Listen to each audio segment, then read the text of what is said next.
Hello everyone and welcome to Local 5's celebration of Hispanic Heritage Month. I'm Michelle McCormack, so glad to have you with us. Over the next half hour, we'll highlight the achievements of Hispanic, Latino, and Indigenous people in the areas of business, education, nonprofit work, and the arts, but also demonstrate the universal impact of Hispanic culture that we can all enjoy and celebrate. So let's begin.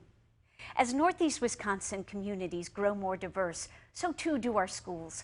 Local 5's Chris Schuler has more on what educators in the Green Bay Area School District are doing to help Hispanic children succeed. So guys, like for number one. In the Green Bay Area Public School District, the demographics of the student body are changing. When it comes to our Spanish-speaking English learners, our numbers have increased tremendously. And that is a good thing, according to district officials. Everybody has brings something to the table, and that we all are unique in our needs and our skills. Who say they're committed to help Hispanic students succeed by offering services specifically for them. We are always looking for bilingual teachers. It's estimated that 28% of students enrolled at district schools like here at Eisenhower are Hispanic. And the Associate Director of Bilingual Education says over 1,200 of those Spanish-speaking students are learning English at multiple area schools. They are able to walk away graduating from high school saying that they are literate in both languages, in English and in Spanish. It's a long commitment, 4K through 7th grade.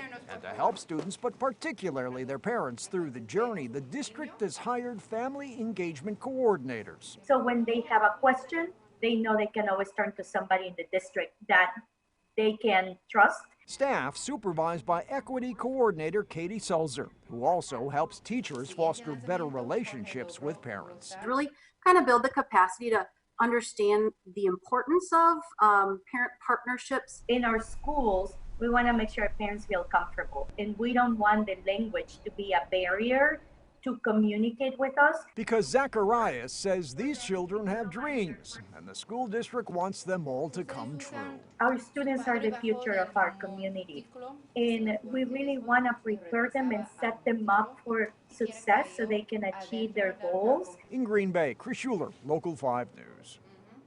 Now, it's believed that there are more than 450 million native Spanish speakers. That's second only to Chinese when it comes to the most spoken languages in the world. And English is just behind Spanish, with about 360 million native speakers worldwide.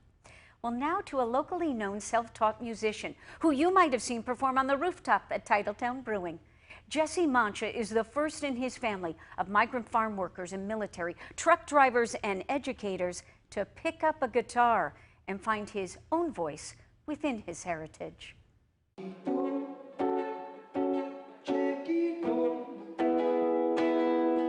It is a song from a father to a son, from a Texas native who now calls Green Bay home. Jesse Mancha remembers vividly the night his family moved north for better opportunities. We grew up very poor. Our car actually broke down halfway here, and my dad sold it for 20 bucks. Dead serious, it's a true story. And the first night we ever spent in Green Bay was underneath a tree. At a young age, he felt the judgment from people just by looking at him. Getting called out for the color of your skin, you know. And the funny looks he got anytime he brought up Hispanic Heritage Month. People never took it seriously, and they kind of just waved it off. For the self-taught artist, music became a way to define himself. We have been here, and a lot of us are indigenous. You know, we're native to this land. So do you want to be known as a great indigenous artist or a great artist who just happens to be indigenous? I just like to be known as Jesse Mancha, honestly. I'm proud to be Mexican. But yeah, no, as long as people see me for who I am in no other way, then that'd be cool.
Welcome back, everyone, to Local 5's celebration of Hispanic heritage.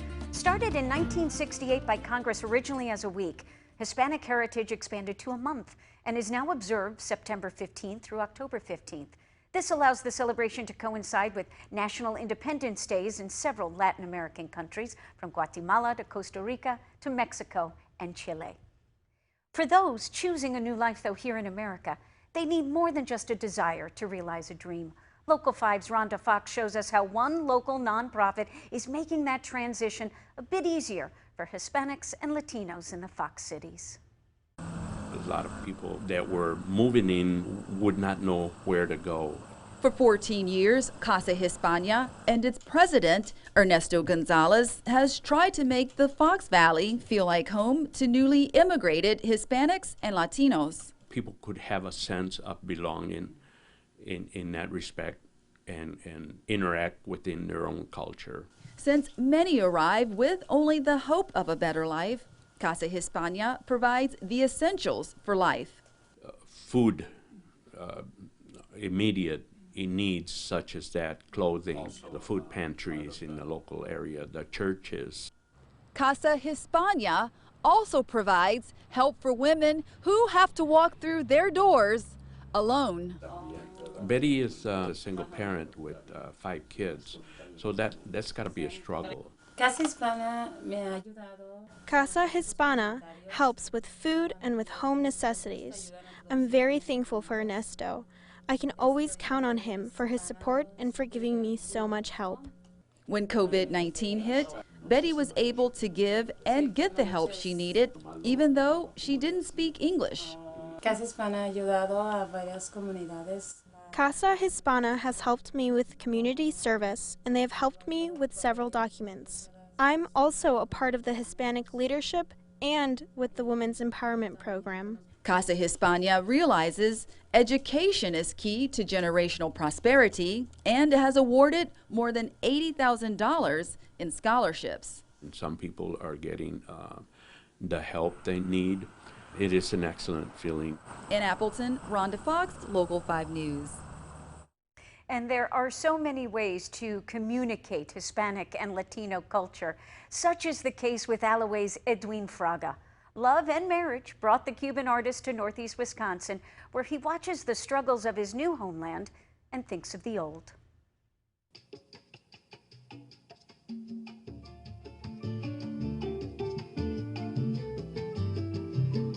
Edwin Fraga's artwork is literally ripped from the headlines, using newspaper and paint to create searing images of what ails society. As you can see here, I put newspaper in the canvas, and later I work over this canvas with different kind of color of newspaper. And in the end, I put some article, some painting too, because I use charcoal, acrylic. Edwin seems most comfortable when he's not talking at all and letting his work speak for him. From his home studio here in Alloue, Edwin literally offers a window to the world and shows the similarities between the country where he was born and the place he now calls home.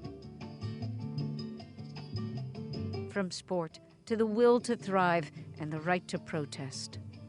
Is this kind of things that is happening right now in the United States. So I think that is a polemic painting, or will be a polemic painting. If a picture's worth 1,000 words, then oh, the stories Edwin Fraga's pictures can tell.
We continue our Hispanic Heritage Special with beer. And why not? This is a celebration after all. Allow us to introduce you to one of the few Hispanic-owned breweries. The bar, Raíces, in Denver, Colorado, began with a couple of guys in a basement brewing beer and now has grown to set the standard for craft brewing and community partnership.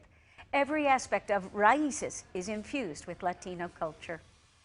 If we're able to impact young people and say, hey, be proud of where you came from, be proud of the color of your skin and how you talk and what you look like. If we accomplish that at the end of the day, you feel better about yourself internally and you make bigger goals for yourself. And that's exactly what we want. The owners of Raíces have varied roots of their own, some from Puerto Rico, others Costa Rica. Their very recipes are made to embody the mixture of cultures with American appeal. Now to traditions. And every year for 2 days, Latino people gather to remember and celebrate loved ones who have passed away. It's called Day of the Dead, and it's aimed at reuniting those who have passed with those who love them so much. But as with Hispanic Heritage Month itself, observations have been changed to recall those lost to COVID-19. Latino communities across the country have been hit the hardest by COVID-19. Many work on the front lines, providing vital goods and services in spite of the dangers caused by the pandemic. It's very sad because we are on the forefront. We are the cafeteria workers, we are the janitors, we are the construction workers, we are the artists. Many of us cannot work at home. The tradition of Day of the Dead includes offerings with decorative skulls to represent those loved ones. The celebration also has their favorite food and drinks as well as personal belongings. Unfortunately, though, Green Bay observances will be noticeably scaled back this year. In fact, we all realize the continued importance of social distancing, but it turns out that some of the most beautiful Latin dances can also be done solo. So now's the time to stand up and take some instruction from a local teacher who truly embodies the universal appeal of Latin culture. We're gonna simply step forward with the left foot. With a name like Ija Matuzak, Come back, together. That's it. you may not assume she's a master of Latin dance. Together. That's halfway done, you guys. Very good job. But that would be underestimating the global appeal of the art form. Forward, together. That completes the basic step of salsa. Well, I was 12 years old when I started professionally training in ballroom and Latin dancing. I started out with the after-school program in Seoul, South Korea, and I instantly fell in love with Latin dancing. Matuzak is slowly getting folks back into salsa with social distancing now. It brings much joy and warmth in between people. It has social interaction that brings so much in-depth understanding of each other's between dancers. You don't need to speak a word, you just move through the music and feel the rhythm. Feeling the rhythm and stretching your boundaries, cultures coming full circle.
Local 5 is proud to celebrate Hispanic Heritage Month. It gives us all the opportunity to share in our diversity.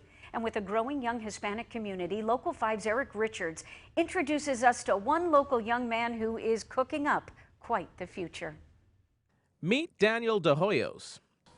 Daniel De Hoyos is a 23-year-old kid going for his passion in culinary arts. Born here in Northeast Wisconsin, Daniel had a normal childhood. I'd say it was like anybody else's childhood.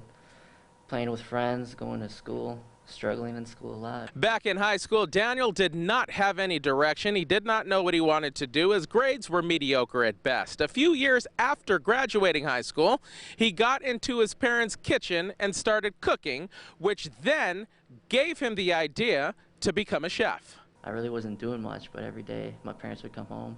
I'd always cook them something for dinner. I always make something different. After a 5-year break, enrolling in the culinary arts program at NWTC was a no-brainer now that he had some direction. I was looking at various colleges. I looked at FETC, Madison Tech, and then I saw their 8-week advantage program, and that's what drew me to. And headed towards his American dream. My American dream would have a food truck. A food truck down south somewhere warm. Things might have started out rough, but it's getting easier. Right now it's pretty good.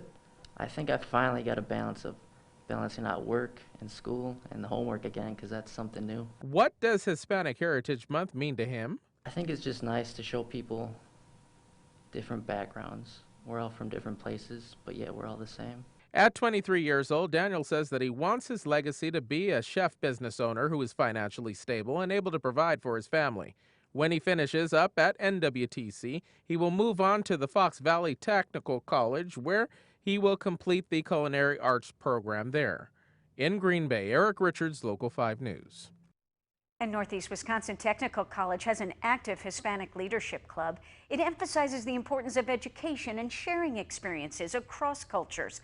While offering social support, they also advocate for fairness in gaining access to quality education and ensuring enrollment and graduation of Hispanic American students. So when it comes to looking for role models in the Hispanic American community, one doesn't need to look any further than Millie Gonzalez, Local 5's Erin Taylor, on her multicultural approach to combating domestic violence in Door County.